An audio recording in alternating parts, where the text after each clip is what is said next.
Te paso, Ecuador, Sevilla, pronto se apagó. Algo de eso no puedo conocer, no habíamos claro que hacer. No, clear now.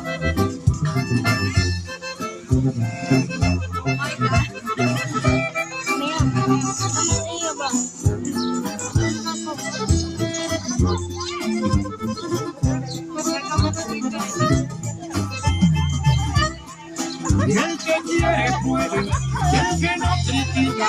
Yo soy de los que trabajan y se sacrifican.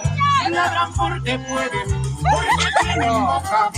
Ellos nunca atacan el perro cuando lo provocan. Voy para adelante, planeando el futuro.